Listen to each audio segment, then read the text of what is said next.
Morning. It is a distinct honor and tremendous pleasure to introduce today's senior speaker, Tarantino.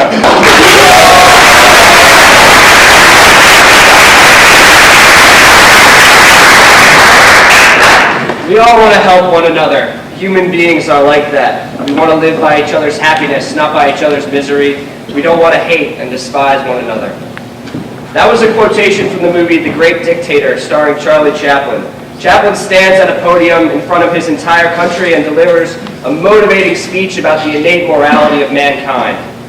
First time I heard this speech, it sent a chill down my spine, and I knew if I ever stood in front of a crowd at a podium, I would repeat it. But don't worry, I'm not here to talk to you today about all of our innate morality, as some of you may suspect. Ms. Turner, Mr. Smythe, friends, faculty, and family, I am a movie quoter. For as long as I can remember, I've been repeating moving, funny, or just interesting lines from movies.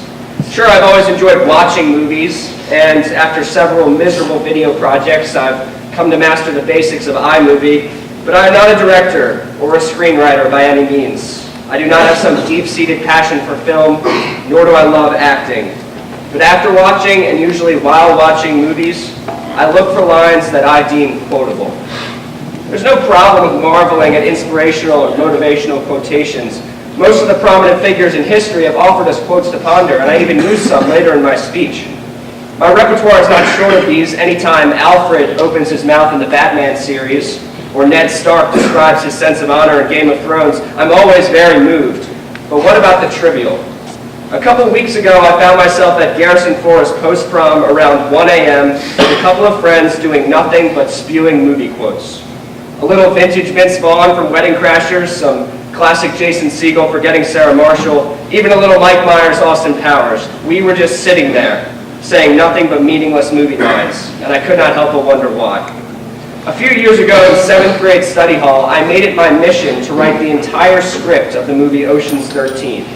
I watched the movie countless times, and I marveled at the brilliant language and diction used by the writers.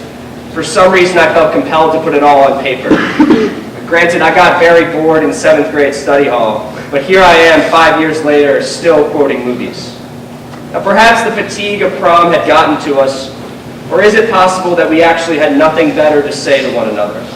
With all the king's horses and all the king's men, I could not, for the life of me, think of something to say that would be funnier than the movie quotes being recited.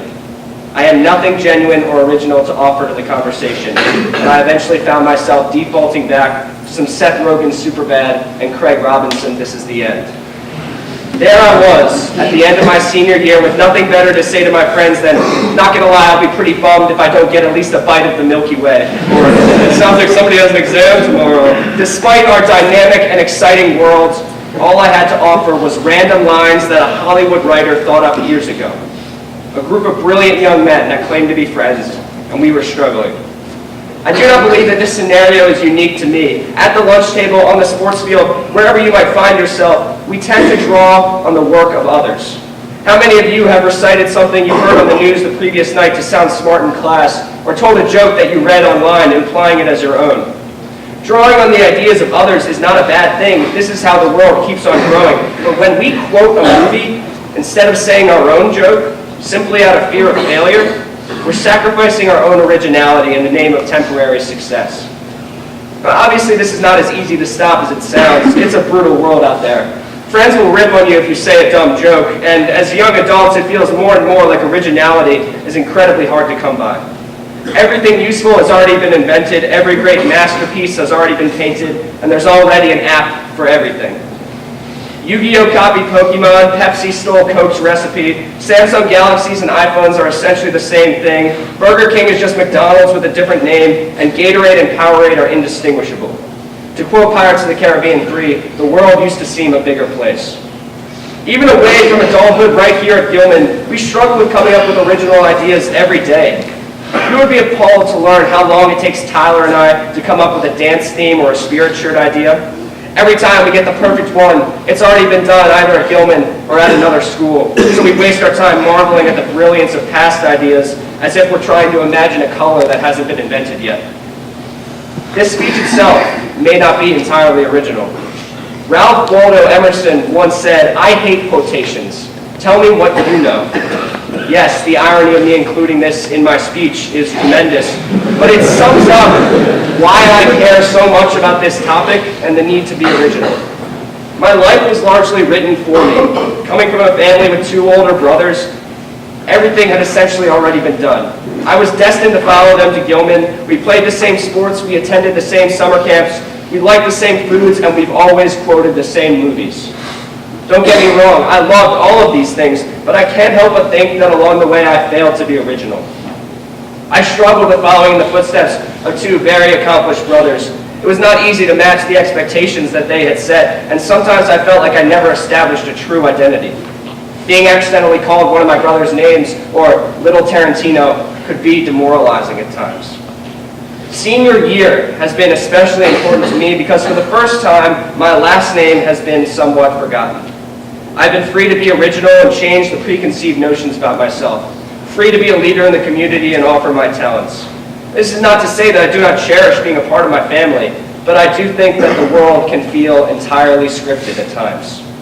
Professions have been established, everyone seeks the perfect family, and a diploma is a necessity. As Dr. Porterfield said the other day, these may be the most direct routes to happiness, but never stop looking for your senior year. Part of the reason Gilman has been so special is that I firmly believe every student here has something to offer. In the movie The Social Network, the president of Harvard says, Harvard undergraduates believe that inventing a job is better than finding a job. This is what I see at Gilman every day. Kids who believe that they can do something different and still be successful. To quote Miracle, men willing to sacrifice so much of themselves, all for an unknown.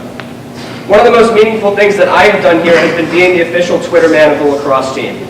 I know, it's not as glorified as being on the honor board or anything whatsoever, but for an hour and a half twice a week, I get to come up with my own way of describing what I'm seeing and share it with the world. I get to tap into my creative sense and do something different from the monotonous routine of everyday school. Possibly my best feat ever was this year when several penalty flags were thrown by the referees and I wrote, "Flags flying like a UN summit meeting, Gilman going man up." It's a silly simile, but it was my simile. Comedians are going to keep coming up with new jokes, new social media sites are going to come about, the next great American novel will be written, and something better than sliced bread will be invented. So submitting yourself to solely a mundane life when you have something greater to offer is worthless. I saw the Lego movie a few months ago. I'm not ashamed of it whatsoever because it was one of the best movies I have ever seen. The humor, the themes, the animation, it was tremendous and I highly recommend it. But I was a Lego kid. I would spend hours hunched over directions, putting together sets one brick at a time. I had a big bin of loose pieces, but I was never confident enough in my own ability, nor did I appreciate the Legos that people constructed without directions. The movie illustrated these 2 ways that you can play with Legos. You can follow the directions to the letter the whole time, but a master builder is someone who doesn't need a sheet of paper to tell him where each piece goes. Naturally, I have to throw in a quote from the last scene. The main character looks at the antagonist and essentially addresses the audience, saying, "You don't have to be the bad guy. You are the most interesting, most talented, and most extraordinary person in the world, and you are capable of amazing things." Sure, it's the Lego movie. It's kind of cheesy, but don't tell me there isn't value in there. It's not far off from Robin Williams telling his students in Dead Poets Society that you are here, that life exists and identity, that the powerful play goes on and you may contribute a verse. I'm not going to stop quoting movies, and I don't expect you to either. But don't let your whole life become a movie script that somebody has already written. Draw from the work of others, use it as inspiration, but never fail to contribute your own verse. Movies are great, I love them. It's nice to feel as smooth as Vince Vaughn in Wedding Crashers or as brave as Batman once in a while. But the second you try to be a character, you let your own talents go to waste. The next big thing is waiting to be invented, the next masterpiece is waiting to be painted, and the next great movie quote is waiting to be written. If you stop looking outward for all of your inspiration, then who knows? Maybe you'll be the one to write it. Thank you.